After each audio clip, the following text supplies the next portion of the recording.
मान्यवर, कर विपक्ष के नेता ने 3 सवाल पूछे थे। पहला सवाल था मुख्य न्यायाधीश को चुनाव आयोग चयन समिति से बाहर क्यों निकाला गया, पहला सवाल था। दूसरा सवाल था दिसंबर 2003 में कानून बदलकर चुनाव आयोग को पूर्ण प्रतिरक्षा क्यों दी गई, और तीसरा शार्प क्वेश्चन था सीसीटीवी फुटेज 45 दिन में नष्ट करने का कानून क्यों लाए। कानून नहीं लाए हैं, सर्कुलर चुनाव आयोग ने इश्यू किया है, मगर ठीक है, हार्द में समझ रहा हूं ये क्यों कर रहे हैं। ये 3 इसके जवाब थे। मान्यवर, मैं इसमें से सबसे पहले सवाल का जवाब देना चाहता हूं। मान्यवर, 73 वर्ष तक इस देश में चुनाव आयोग की नियुक्ति का कोई कानून ही नहीं था। नियुक्ति प्रधानमंत्री सीधी कर देते थे। टोटल अब तक जितने चुनाव आयुक्त हुए और जितने मुख्य चुनाव आयुक्त और चुनाव आयुक्त, ये सभी इसी प्रकार से हुए। 1950 से 1989 चुनाव आयोग एक सदस्यीय था। प्रावधान क्या था? कोई कानून नहीं था। प्रधानमंत्री जी फाइल भेजते थे राष्ट्रपति जी को और राष्ट्रपति जी नोटिफिकेशन बहाल नहीं करते। तो भाई उस वक्त बरोबर चुनाव था, सबसे अच्छा था। मान्यवर, पूरा उनका 55 साल प्रधानमंत्री जी ने ही चुनाव आयोग को नियुक्त किया, तब तक कोई सवाल नहीं था। मगर हमने तो ऐसा भी नहीं किया मान्यवर। फिर 89 से 91 जब 89 में चुनाव आयोग आयुक्त उनकी सुनते नहीं थे, तो पहली बार उस पर ब्रेक लगाने के लिए चुनाव आयोग को बहुत सदस्यीय बनाया गया, परंतु वो भी प्रधानमंत्री की फाइल से ही अपॉइंट होते हैं। और मान्यवर, 21 चुनाव आयुक्त, कमिश्नर और मुख्य चुनाव, और 21 और 29 इस प्रकार से हुए जिसमें कोई प्रधानमंत्री जी ही रखते थे। कांग्रेस पार्टी ने ही ये परंपरा बनाई थी, कानून भी कांग्रेस पार्टी ने बनाया था। मगर आज आरोप करना है इसलिए आपने चुनाव चोरी कर लिया, चुनाव चोरी कर लिया, चुनाव चोरी के कहने से कुछ नहीं होता। जनता हमको सुनती है भाई, और हम जवाब भी देते। 2023 में एक अनूप बरनवाल बनाम भारत सरकार मुकदमा हुआ। उसमें सुप्रीम कोर्ट ने कहा कि भाई चुनाव आयुक्त की नियुक्ति थोड़ी पारदर्शी होनी चाहिए। सुझावी था, ऑर्डर नहीं था। हमारे सॉलिसिटर जनरल ने वहां कंसेंट दी, तो उन्होंने कहा कि भाई हमें कानून बनाने में थोड़ी देर लगेगी और हमें इस पर कंसल्टेशन भी करना पड़ेगा, चुनाव आयोग से भी करना पड़ेगा। तो उन्होंने कहा ठीक है, अगर आप सहमत हैं तो जब तक कानून नहीं बनता, चीफ जस्टिस ऑफ इंडिया की अध्यक्षता में एक कमेटी बने और प्रधानमंत्री और विपक्ष के नेता इसके मेंबर। हमें कोई आपत्ति नहीं थी, हमने हाँ बोला साहब, और विपक्ष के नेता भी थे, प्रधानमंत्री थे और सीजे। 2023 में कानून बन गया। कानून क्या बना?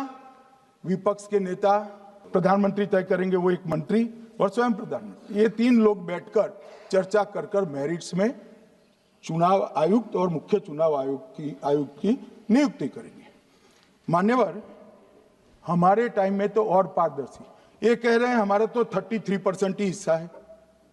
भाई 33% तो है ना, हमारा तो हिस्सा ही नहीं था। और मान्यवर, मैं रिकॉर्ड से बताता हूं, 2012 में सीयूसी की नियुक्ति होनी थी।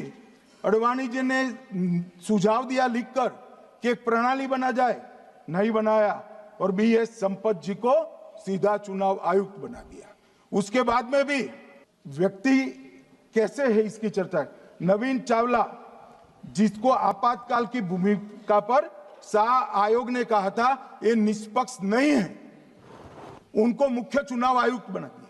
जबकि मुख्य चुनाव आयुक्त गोपाल स्वामी ने इनके खिलाफ पक्षपात के सबूत भी भेजे, खारिज कर दिया। मान्यवर, सुने नहीं, हमारे समय में ऐसा कभी नहीं हुआ है। जहां तक 66% और 33% का सवाल है, आप कह रहे हो कि वहां 2 लोग होते हैं और आप एक होते हैं, ये तो हम तय नहीं करते हैं। 140 करोड़ की जनता तय करती है कौन 66 होगा और कौन 33। यहां कौन बैठेगा वो तो 140 करोड़ लोग तय करते हैं, वो आपके लिए तय करोगे तो आप 66 हो जाओगे। इन्होंने सीसीटीवी फुटेज 45 दिन में इलेक्शन कमीशन ने नष्ट करने का निर्णय किया, इस पर आपत्ति उठाई। मान्यवर, जन प्रतिनिधित्व अधिनियम 1951 की धारा 81 में एक प्रावधान है। प्रावधान क्या है? उम्मीदवार चुने जाने के बाद 45 दिन में चुनाव याचिका दायर कर सकते हैं। 45 दिन के बाद इसको कोई चुनौती नहीं दे सकता। ये नियम 1991 में बना, तब उस वक्त सीसीटीवी फुटेज नहीं था। सीसीटीवी फुटेज बाद में चुनाव आयोग ने एक सर्कुलर से रूल्स में बदलाव कर ऐड किया। अब किया क्या है चुनाव आयोग ने?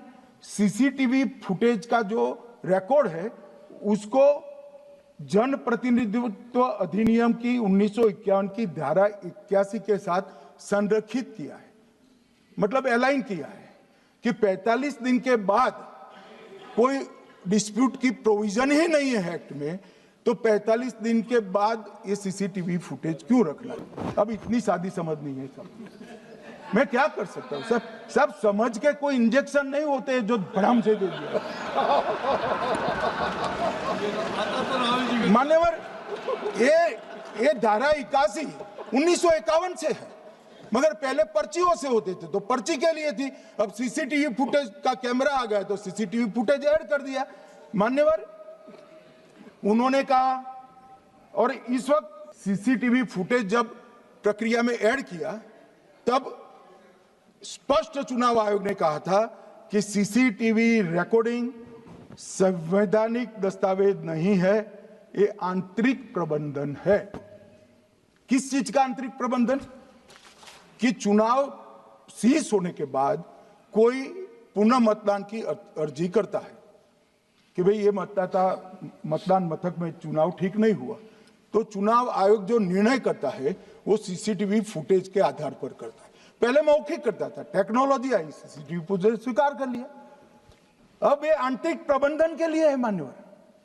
फिर भी चुनाव आयोग का जो निर्णय मैं बताता हूं, उन्होंने कहा सामान्य जनता को एक्सेस होना चाहिए। रूल्स बनाया गया है, सामान्य व्यक्ति सीसीटीवी फुटेज उच्च न्यायालय में जाकर 45 दिन के अंदर ऑर्डर करा सकता है। अब ये कहेंगे 45 दिन में जजमेंट नहीं आएगा, मगर उच्च न्यायालय इतना ऑर्डर कर सकता है कि ये सीसीटीवी फुटेज आप डिस्ट्रॉय मत करना। मान्यवर, राजनीतिक दलों को एक्सेस देने का उन्होंने प्रावधान करा है, तो वो चुनाव को चैलेंज करे राजनीतिक दल 45 दिन के अंदर। ऑटोमेटिक जो चुनाव चैलेंज होता है मान्यवर, उसका सीसीटीवी फुटेज नियमों से हम चुनाव आयोग रिजर्व कर देते हैं। मान्यवर, ये प्रक्रिया कुछ पढ़ते नहीं। इसके बाद पॉलिटिकल एजेंटों को एक्सेस होनी चाहिए। पॉलिटिकल एजेंट भी मान्यवर हाईकोर्ट से इसको प्राप्त कर सकता है।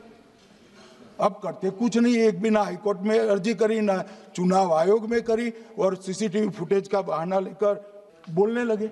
अब इतने लाखों बूथों का सीसीटीवी फुटेज हर नागरिक मांगने लगा कोई कारण के बगैर, तो किस प्रकार से चुनाव आयोग दे सकते हैं?